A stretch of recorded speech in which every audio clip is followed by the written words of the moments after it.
La méditation est quelque chose de toujours fondamental. Prendre un petit temps pour méditer le matin, ça fait du bien.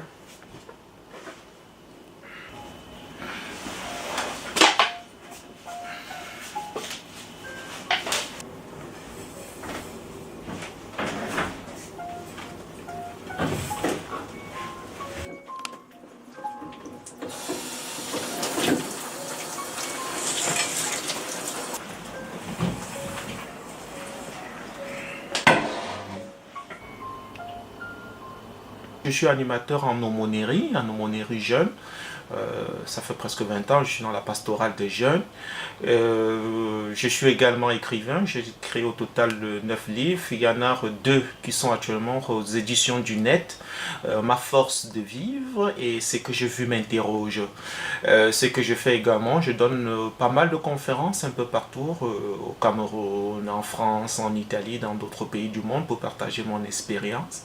Et actuellement, la formation que je fais à l'Université catholique de Lille en faculté de théologie, c'est pour me donner encore des compétences pour pouvoir faire l'écoute et l'accompagnement des personnes qui passent par des moments très difficiles. Je ne suis pas né sur un fauteuil, alors je suis dans le monde de la souffrance, je crois que j'ai quelque chose de nouveau à donner.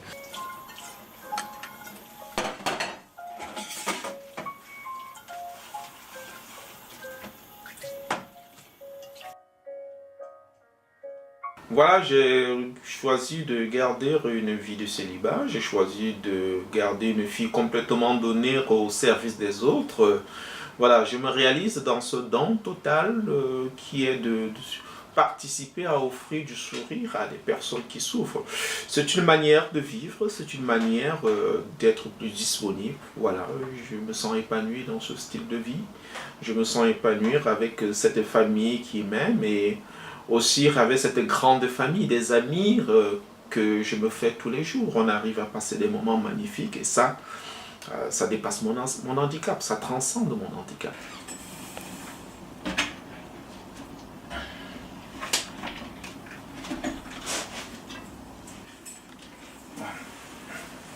L'histoire, c'est tout simplement que je ne suis pas né sur un fauteuil roulant.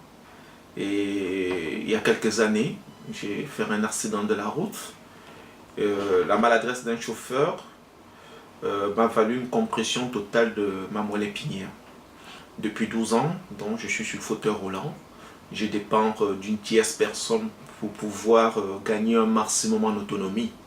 Mais voilà, il y a 2 années, il y a 2 ans, là, en 2015-2016, j'ai décidé de reprendre les études. Ce n'est jamais évident quand on se retrouve dans une situation de handicap. C'est très douloureux. Devenir brusquement handicapé, perdre ses membres. C'est difficile, ça je peux vous le dire.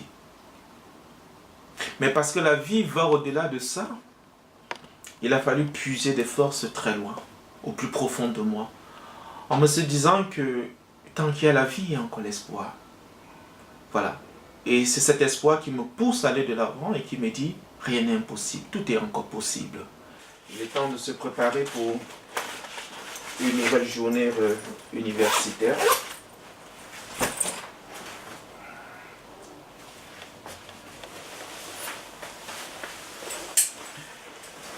C'est toujours important de se mettre au chaud vu les températures extérieures.